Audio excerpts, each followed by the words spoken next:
Alright, fine. This might be a little bit tedious for you because I guess a lot of the other interviewers have been asking the same types of things, like how the band got together. On the whole, yeah. But our readership needs to know the same thing, so that's fair enough. Maybe we can start, sort of briefly, just getting the facts straight in terms of how the band. Yeah. Did you get? Well, they got a biography, didn't they? Yeah, they should have had a biography, but if you just outline it, I suppose it might be quicker to do that. Sure. Yeah. But can I just say before you start that he really doesn't have all that long because he's on stage quite soon. Okay, but Sorry. how much time do we have? What time is it now? It's 10 to. 10 to 6, and he is supposed to be on stage at 7, and he has to go down and get changed. Okay, well, if you can give us a cut-off time, well, if we can cut off at 6:30, it would be good. Oh, yeah, that'd be fine. Yeah. Yeah. じゃあ6時半まで。はい、わかりました。何します？コーヒーでいい。もう買うんだ。じゃあ僕もアイスコーヒーと。じゃあ手短にその決済にしたんです。そうですね。ここからまず。Okay, yes, just briefly. Okay. How the band got together. Well, basically, after the Clash split up, I spent some time painting pictures and hanging out with a friend of mine, a Nigel Dixon, who used to be in a group called Whirlwind that used to support the Clash in the early days. And for some reason, I sort of felt like getting involved in music again. And basically, we talked about making a single in the beginning, and somehow it sort of built up, snowballed into making an album. So, basically we went to El Paso for a change of scenery, and also for myself to lose my identity, basically to lose myself, because after being in the Clash, it was a nice change to be in the middle of nowhere where nobody knew you or knew anything of you, and you could sort of basically reinvent yourself. And so while we was there, we bought 2 old Harleys and continued to write songs and travelled all the way back to Los Angeles via Mexico and America, basically going in there across the border, where we got heard lots of good Mexican music and had quite a good time. But generally spent about 2 days making our way riding up to Los Angeles, and we met a friend of ours, a guy I used to know from the Sex Pistols, Steve Jones, and it's quite amazing because he had a bike exactly like ours, because we had old Harleys, and so we started hanging out with Steve Jones, and he introduced us to Gary Myrick, who's a guitarist, and we didn't initially talk about music because we didn't know he was a guitarist. We just talked about motorcycles, and obviously after a couple of meetings, we started talking about music, and we thought we'd give it a try, and if it worked, it worked. If not, then I was going to go back to London, but it worked out. So after you guys got together, did you ever go back to London, the whole band? I mean, you guys been just no. Well, we was at that time.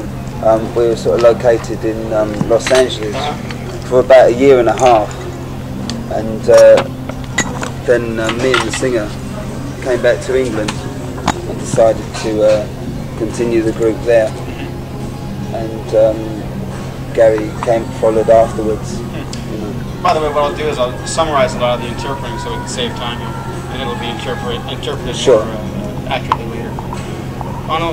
バイオグラフィーはもう大体読みましたけど、その辺のことを手短に喋ってもらったんだけど、それは紹介されたって。そう最初はテキサス行って、それで一時バイクにのめり込んじゃって、それで2人でロサンゼルスに行って、でそこでスティーブ・ジョーンズと出会ったわけで、それは共通の趣味が何かというとバイクだったんですよ。でもう一人のバイクなんかも紹介してくれたところで、それがたまたまミュージシャンで、それからバンドのメンバーになったんですよ。バンド名のハバナ 3AM っていうのはどういう意味なの？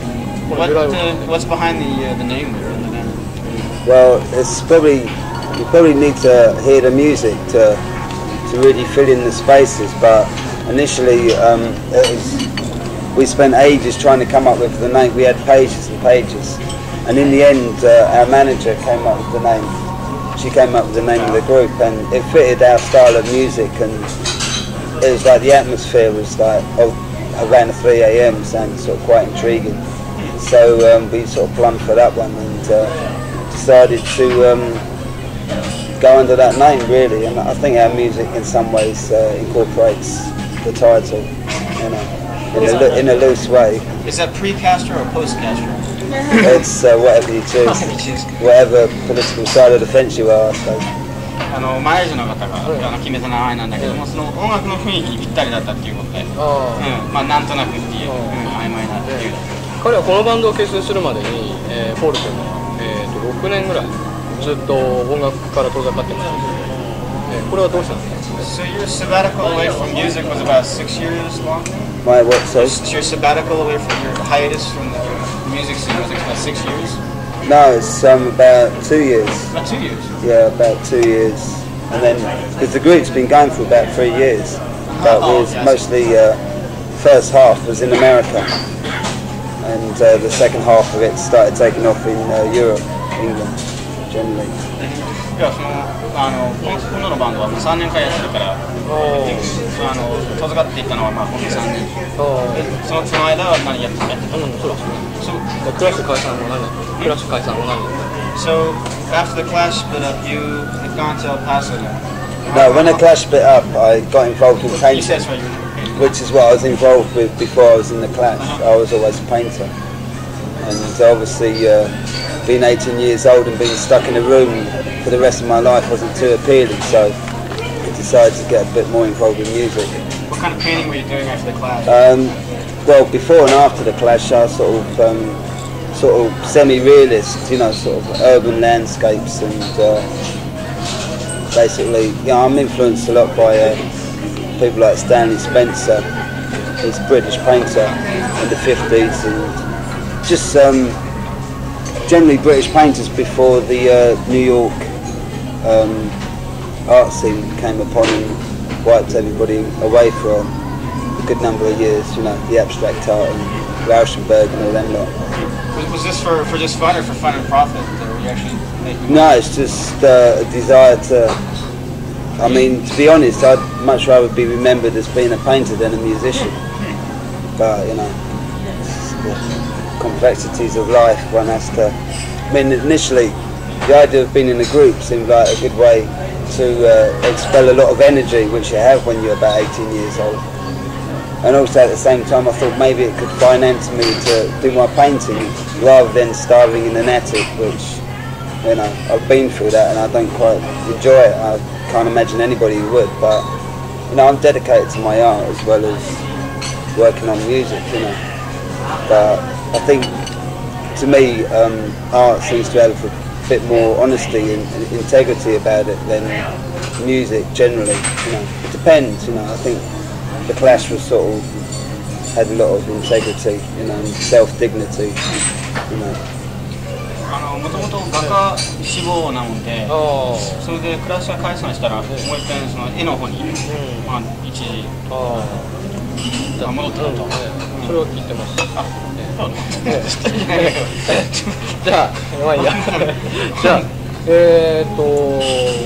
結構そうやって音楽を完全にやめてしまった時期があったっていうのは、彼にとってやっぱり解散したっていうのは非常に精神的なダメージが大きい出来事だったんでしょうか。音楽から離れたのは、完全に離れたくなるような状態になったわけです。When the band disbanded, had you been pretty much disillusioned with music? Had you wanted to wash your hands of it completely? Pretty much so, yeah. You know, I didn't sort of really fancy the idea of being a member of some group. You know, just like, I don't know, I suppose you could say I sort of washed my hands of the whole affair, you know, but, you know, I just sort of, obviously after a couple of years I thought, well, you know, I think maybe I could do something better than what I can hear out there, you know. それはもううんざりしてたし、今日はもう二度とやりたくなかったんだけども、時間が経つにつれてね、周りの音を聞いてると、ひょっとすると俺の方ができるんじゃないか、もっといい音で作れるんじゃないかと自信がついてきた、湧いてきた。そのなんか昔のことばっかり言って申し訳ないんですけども、その解散の理由っていうのは未だになんかはっきりしていないところがあって、当事者である彼にこれだけはぜひ聞きたいんです。he wants you to forgive him for sort of delving back into the past, but just to kind of set the record straight, we've never really been given a solid reason as to why the band broke up. I suppose basically we spent too much time together. We'd grown up, you know, we'd been together in a group since we was like 18, 19 years old, and you know, so I think we'd basically gone our separate ways in some respects, but then again there were other influences such as a manager we had who had sort of like basically we put wedges in between each one of us, and you know, sort of Age-old story. age-old story, yeah. Was there any sort of string of incidents or any one event that sort of the straw that broke the Well, camel's it's back? not. Yeah, but that's personal stuff. I mean, it's strange because like at one time I wasn't getting on with Mick and Mick wasn't getting on with me, and Joe was getting on with me and not Mick, and then we played the Us Festival and there was a big fight on stage and there was this big bloke sort of pushing Mick around, so I leapt over to Mick's defence, and then suddenly we were friends and it just went back and forth, and I just think, you know, 特にこれで言った時期 went opposite ways, you know. バンド解散にこう繋がってしまったようなこれで言った時期はなかったんだけど、まあマネージャーが割合計画的にね、そう仲間割れをこう常にねやろうとしてたし、それでこうなんていうのかな、メンバーとメンバーとの関係もこう微妙にこう変化してたし、例えばこうミクと良くなったり悪くなったり、ジョーと仲良くなったり悪くなったり、やはりその結成当時は非常に若かったし、それでまあ大人になるにつれてやはりこう一緒にいるとお互いに鬱陶しくなるっていう。マネージャーはなんでそういうことをしたんですか？ Why was the manager plotting against? Why was he driving wedges in? Because basically he wanted to control the whole thing. See, we're all very independent people and have our own minds, you know. And we like to say what we think, you know. And for him, obviously, you know, to drive these wedges between us, so it's the old rule and divide situation, you know. 主導権を完全に握りたかったっていうか、やはりメンバーが非常に自己主張の強い者同士でね、それをでミックが辞めた後に、カット・ザ・クラブっていうラストアルバムなんですけども、カット・ザ・クラブ、でこれはそのマネージャーのバーニー・ローズが勝手にミキシングして勝手に出してしまったもんで、あれはラストアルバムではないとジョー・ストラマーは言ってるんですが、彼にとってはあのアルバムはどういうものなんですか？ Joe Strummer has said that Cut the Crap was unauthorized, more or less. Bernie Rhodes mixed it and put it out without your authorization. That's right. Well, the thing is, the sad thing about it, there's some really good songs on there. In fact, most of the songs are really good, and for some reason, me and Joe had made an agreement that for this record, I'll let Joe deal with it himself, and then I'll deal with the next one. Only insofar as in the studio it's really tense at times, and you can sort of find yourself arguing about silly little things, but you know it's important. So I wanted to give Joe the space to concentrate on the record, and somehow Bernie obviously got involved and made Joe not involved for whatever reason. I don't know what happened. I wasn't there at the time. I was giving Joe the space, you know. So you haven't heard from Joe, what exactly? I see Joe, I mean, to this day, Joe walked out in the album. Oh, I see, yeah. Walked out and then left and didn't want anything to do with it. That was the end of it. Yeah. But, you know, we still see each other, we're good friends now, you know. We're alright, we've no problems now. 作品を作ってた段階ではね、ジョーが非常に意欲をこう燃やしてたんで、ジョーに任せようということで離れてしまったんです、最初からポールが。それでいつの間にかこうバーニーとジョーがこうガチャガチャしてて、でジョーがじゃあそんなだったら俺は辞めるんだと勝手に職場を放棄してしまったと。それでいつの間にかバーニーが勝手にミクシングしたりして出してしまったと。で結局彼だけが、ジョー・スラマーと一緒にオリジナルメンバーで最後まで残ったわけですね。で最後までそのジョーについていったというのは、なんでだったのか、なぜだったのか。As it turns out, you and Joe are the only two ones left in the band there. Well, why do you think it was just the two of you left? It's probably a lot to do with we were both sort of down to earth, and we like going to pubs for a drink, whereas You know, like Joe and me are more sociable, whereas Mick's not so sociable. So we tended to hang out and get drunk more than Mick's likely to do. But you know, it's just different personalities that made the group, the Clash, what it was. You know, there's nothing good or bad about somebody being sociable or not. It's just the way it was. 性格的にジョーと似たものとして非常に人間臭いっていうかね、パブ行って酒をって酔っ払ってこうね、人が非常に好きな性格、誰かお互いにミックはどっちかっていうと、まあそういうところはなかったと。だからまあ基本的には性格の食い違いみたいな。でもこの前、BAD ビコージョダイナマイトのオープニングアクトのハバナ 3AM を出演して彼とも今仲いい。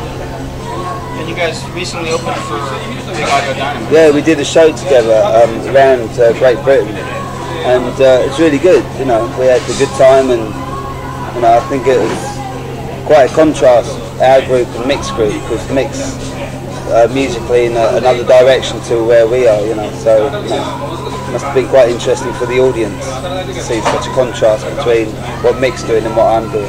You know. お互いにこうバンドがスタイルが非常に対照的で、おそらく見てる人が非常に面白がっていたんじゃないかと。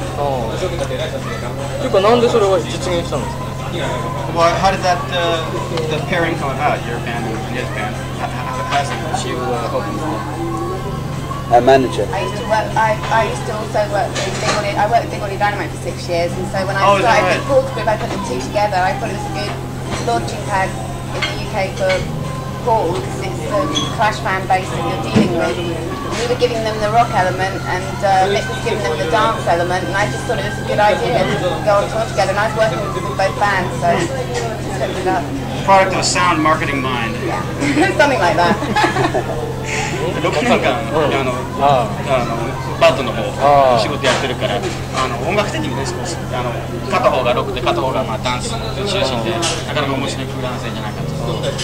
BAD のジャケットを彼が描いてるんですよね、一枚。それって僕は非常にいい絵だと思ったんですが、ミックはどういう感想を持ってたんですか？ You drew the cover for one of their albums?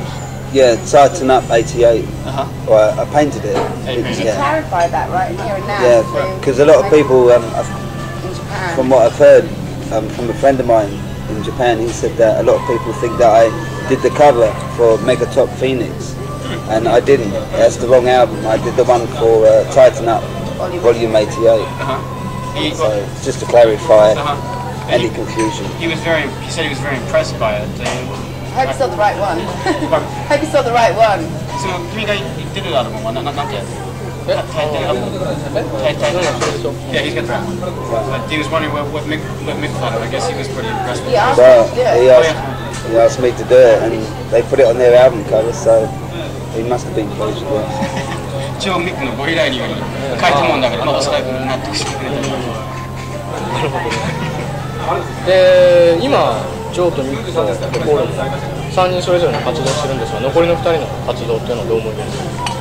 So what do you think about the work the two guys are doing, Mick and Joe? I think they've done some really great stuff. I think Mick's come out with some really good songs, you know. Same with Joe. Joe made a really great soundtrack album, Walker, and that's just like really good music. I listen to it all the time, you know.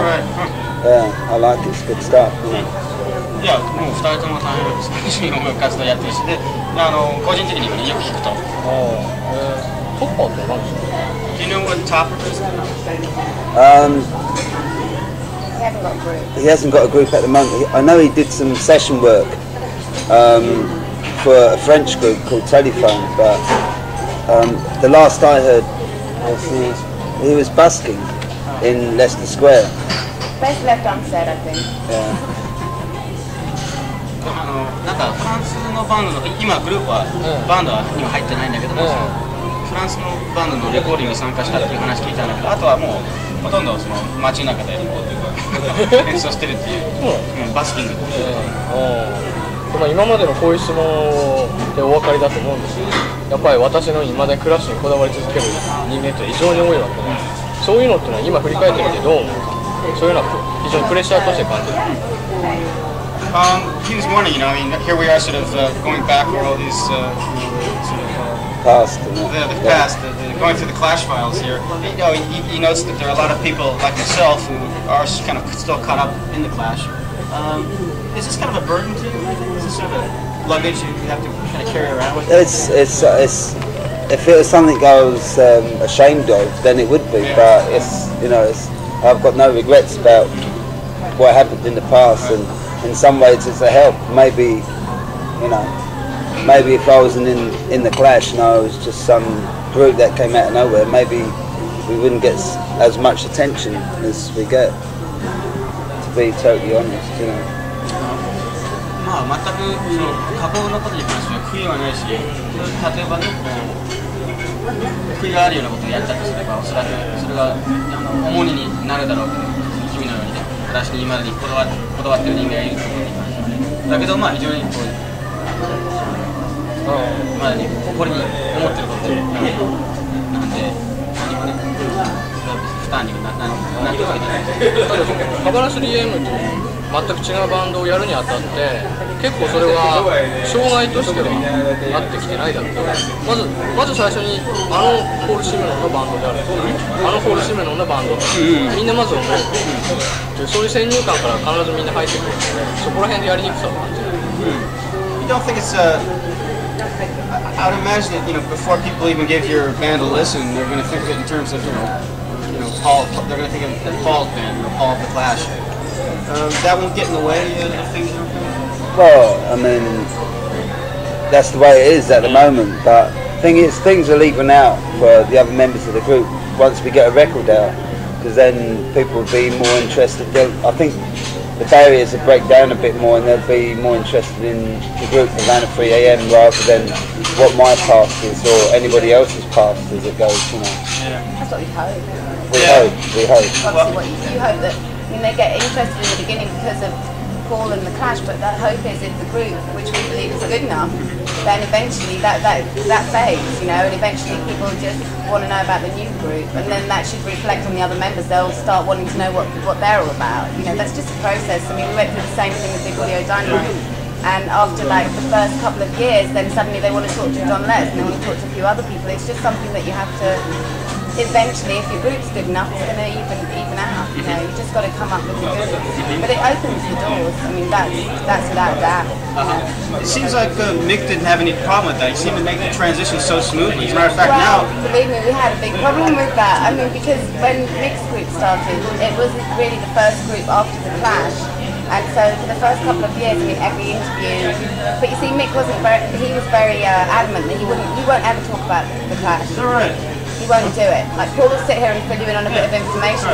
I've sat on the same interviews with Mick where he'd just say, look, forget it, I want to talk about my new group. He had to work hard on that. Yeah. It was hard work to actually get it over with. But he actually didn't entertain it, so we got over it more quickly. I think that's the reason. Well, we came here with quite a bit of we're a little bit hesitant about these questions here because they do delve into the past, but we really have nothing to go on in terms of the current. Sure. No, that's true. That's true. I mean, it's just the reason perhaps that you think it was easier for Bad is because he wouldn't do it. And and it was probably the reason for him not doing it was because it was harder for him. No one had said it before, So him being the first group, he had to really kind of, force people to ignore the past and get on with what he was doing in the present, This is like you need, I guess. いや、まあ基本的に君の質問を今答えてくれたけど、マネージャーの方はほら、ミクの体験を踏まえて今、本の質問に当たってるからね、今までのミクの経験をいろいろ語ってくれたんで、参考になった。ミクの時はやっぱりミクはいまだにね、クラッシュのことはもう喋れない。それはもうはっきりしてるわけですよ。昔のことはもう喋れない。その代わりもうバードについて徹底的に質問してくれって言われて、インタビュー席で。例えば昨日のライブで一番受けてたのはバンズ・オブ・ブリッジ。そうなると彼もやはりミクのようなそういうやり方を取らなきゃいけなくなるでしょうか。It must give you sort of mixed feelings to get the kind of reaction you got last night for Guns of Brixton.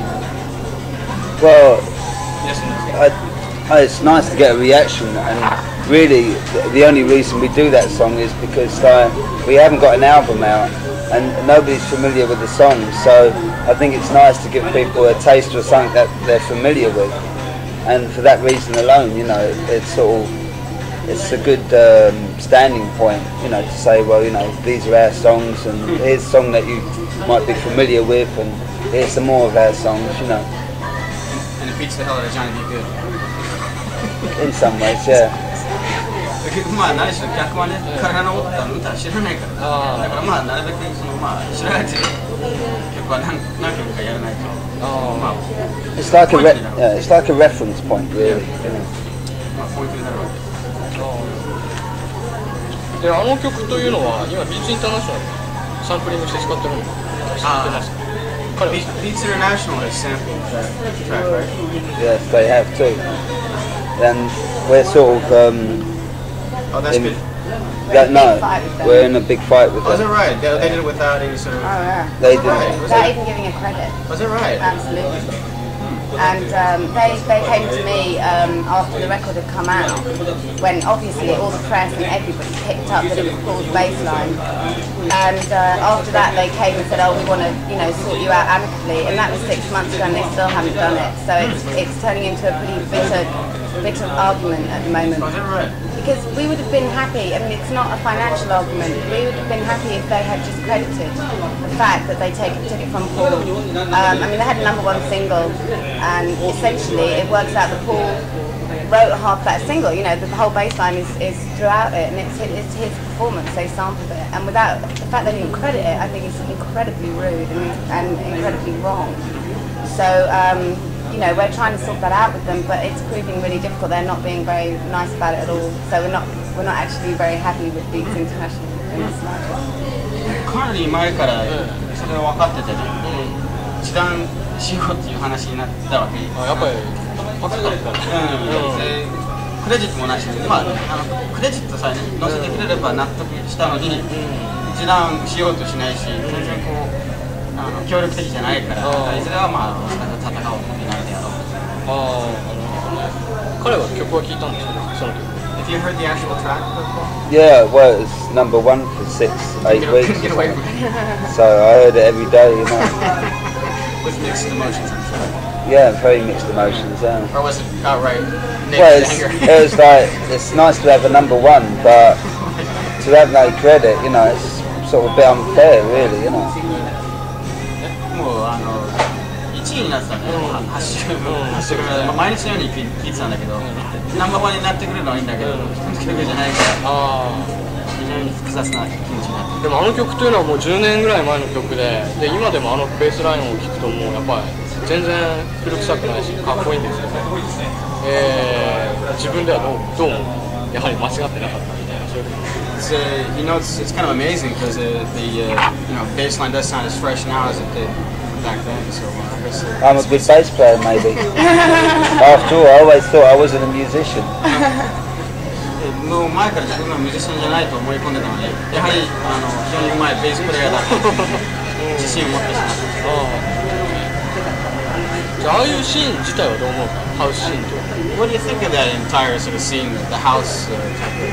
I think it's really healthy. It's like you know, it's for a younger generation in England. You know, it's like to them it's their period, it's their time. You know, it's like for us we had our time in the punk period. You know, so I think it's really refreshing, and it's sort of quite interesting because they take a lot of references from like Clash records, such as. One song we did called White Riot, that was sampled, and there was a song called Magnificent Seven and Guns Brixton, which is a different sort of story, but you know, it's nice to have that reference, you know, but I think it's really good, I think it's healthy, you know. Yeah, we've got a dance track coming out, which is actually out already in England, which a friend of ours, Jeremy Healy from Easy Posse, he did a remix of Guns Brixton, and that sounds great. It's coming out as a dance mix. But it's credited to Clash? Yeah, it's the entire song. It's the original Guns Brixton, but remixed by this guy. There's looks like an acid house guy, and he's made it. It's a brilliant dance track. So that's coming out, and maybe they'll get it over here eventually. Is that to compete with Beats International? It's kind of like our your response. Yeah, it's kind of like that. 非常に健全なシーンだと思う。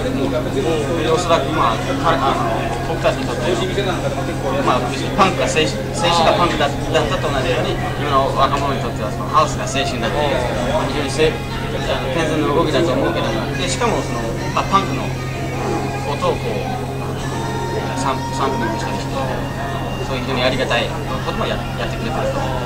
なんかガンズ・オブ・ブリッジとのリミックスを今度出すそうで、そのビーツインターナショナルの対抗してるために。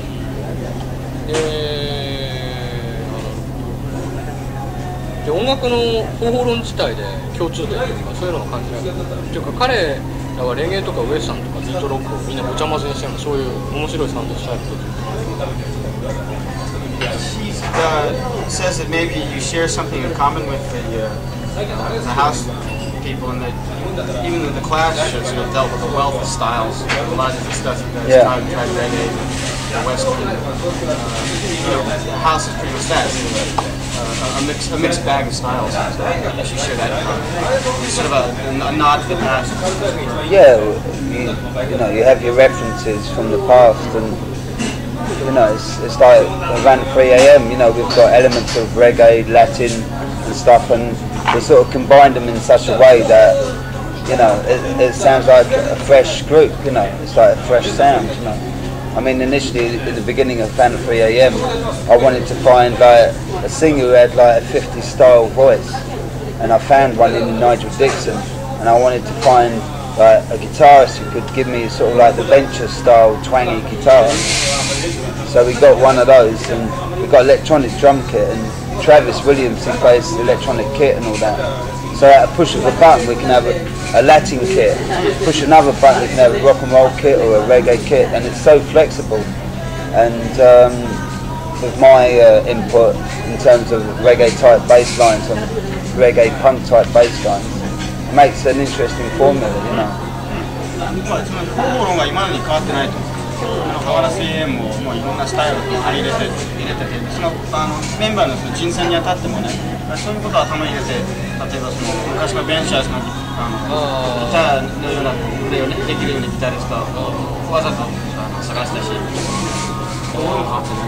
So it's all to do with, see, I come from the Clash stable of music, and like in our stable we sort of have certain ways of doing things, so for me it's only natural to sort of pull out my record collection and say to the others, listen to this and listen to this, and out of that we create music, hopefully. 今のクラッシュ流の方法論にそういう青写真を描いてるのはメンバー全員ですか、彼がやってる。So are you the mastermind behind that 3M in terms of the styles and the music? In so far as coming up with the ideas for the songs and a good part of the lyrics and music wise, yeah. Yeah, I guess the word he used was blueprint.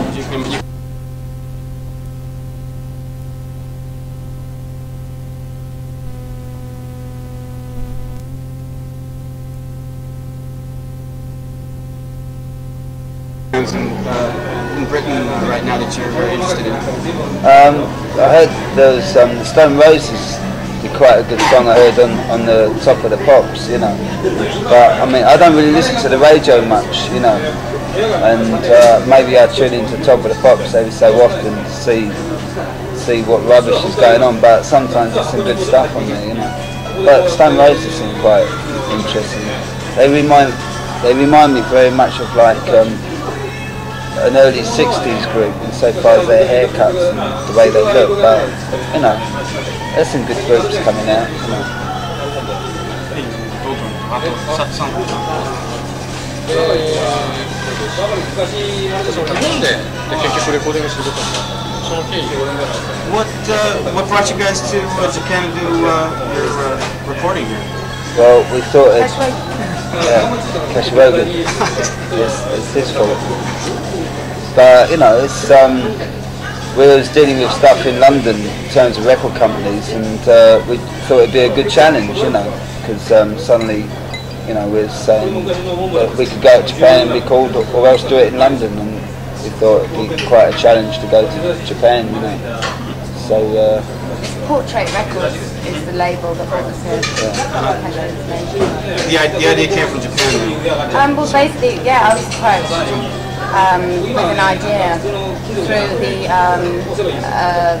the promoters here that wanted some live shows, and through that we connected with Kashimogi and Portrait Records, and they made us an offer which we argued about for a little while and got right. And then, as Paul says, it was like, why the hell not? You know, we record in England every time, let's go try it in Japan. So that's why the whole thing has been done here. The Japanese studio, Japanese engineers, Japanese, you know, tape-ops, everything. The group are producing themselves, but everything else is Japanese. So how long will you be here all together? We've been here for, it'll be a month when we leave. We're leaving tomorrow. So we've made an all-time record in recording an album in 3 weeks. That's like totally insane, but we've done it. Against all odds. One last question. 最後にちょっと唐突なんですけど、あなたにとってパンクロックって何だったんですか？ One last off-the-wall question, he knows. What in retrospect, is punk rock to you? That's That's the easy way. We're only got a minute here, so make it short, Paul, please. Phlegm on the wall. Yeah. No, I think it's just having to go yourself. You know, if you feel like you want to be in a group, then go out there and join a group or be in a group. The only thing is that I learned is what you have to do first is make sure that there's 2 other people in the group that are musicians, and then you're guaranteed some success, maybe. You know. Okay. All right. Thanks a lot. Thank you. Okay, thank you. Okay. Good luck with the show, now. Okay. Are Thank you you going to very watch? much. Is he going to stick around? He saw it last night. I He saw saw it it last last night. Okay. I know what it's like.